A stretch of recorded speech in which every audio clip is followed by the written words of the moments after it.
மனிதன் ஆம்புலன்ஸில் எடுத்து வந்துட்டேன். அந்த மனிதன் 7 மாதமாக வீட்டில் வேலைக்கெல்லாம் போக முடியாமல் அப்படியே படுத்துகிட்டே இருக்கான்.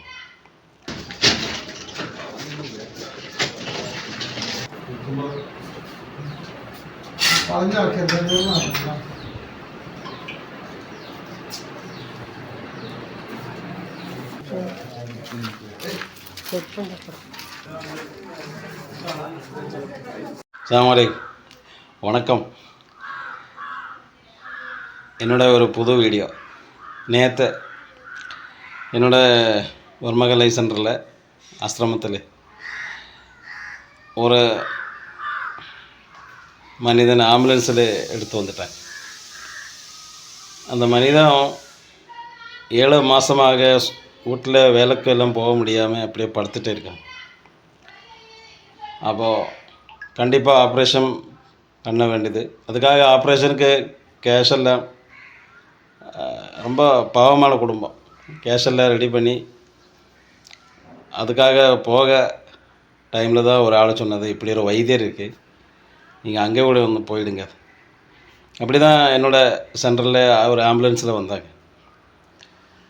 1/2 மணி நேரம் ட்ரீட்மெண்ட்டில் அது ரெடி பண்ணி அவரை நடந்து போகிற வீடியோ அது கூட இருக்குது. இப்போ எங்கள் ட்ரீட்மெண்ட்டு பெயின் அப்படின்னா வலிக்கு மட்டும்தான்.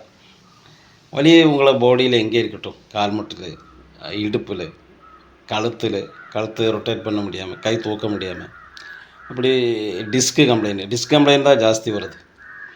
டிஸ்க் கம்ப்ளைண்ட்டு வந்ததினால உங்களுக்கு குனிய முடியல, நடக்க முடியல, படுக்க முடியல, உட்கார முடியல, சமணம் போட்டு உட்கார முடியல. எந்த பிரச்சனை இருந்தாலும் ஸ்போர்ட்டில் ரெடி பண்ணும். ஆனால் ஆப்ரேஷன் பண்ணுற கேஸு வரக்கூடாது. ஆப்ரேஷன் நீங்கள் பண்ணியிருக்கா, எப்போ பண்ணினாலும் வரக்கூடாது. ஆப்ரேஷன் பண்ணாமல் இருக்கிற கேஸு எவ்வளோ ரேராக இருந்தாலும் நம்மளால் முடிஞ்ச அளவில் பார்ப்பேன். ரொம்ப ரேராக இருந்தாக்கா நீங்கள் அவரை வீடியோ ஃபஸ்ட்டு கரண்டு இப்போ அவர் எப்படி இருக்குது அந்த வீடியோ எனக்கு அனுப்பினா அதை பார்த்து என்னால் முடியுமா முடியலன்னு தான் சொல்லுவோம். அப்போ இந்த வீடியோ பாருங்கள் ஆளுங்க, கண்டிப்பாக ஷேர் பண்ணுங்கள். யாருக்காவது உதவியாகட்டும். நமக்கு ஒரு ஷேர் பட்டன் தான், ஆனால் ஒரு வழி இருக்கிற ஆளுக்கு அது கிடைச்சா ரொம்ப சந்தோஷம். நம்ம வீடியோவை பாருங்கள், கண்டிப்பாக ஷேர் பண்ணுங்கள். நன்றி, வணக்கம்.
ഒന്ന് ഇറങ്ങി നടക്കി അവിടെ കുറച്ച് നടന്നു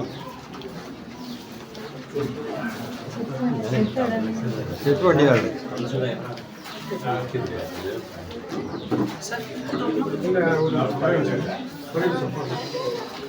കാക്കൊന്ന് നടന്നാൽ അവിടെ കുറച്ചെല്ലാം ഇറങ്ങി നടക്കിയാ നടന്നു മാറിവിട്ടെ கொஞ்சம் சொல்லுங்க.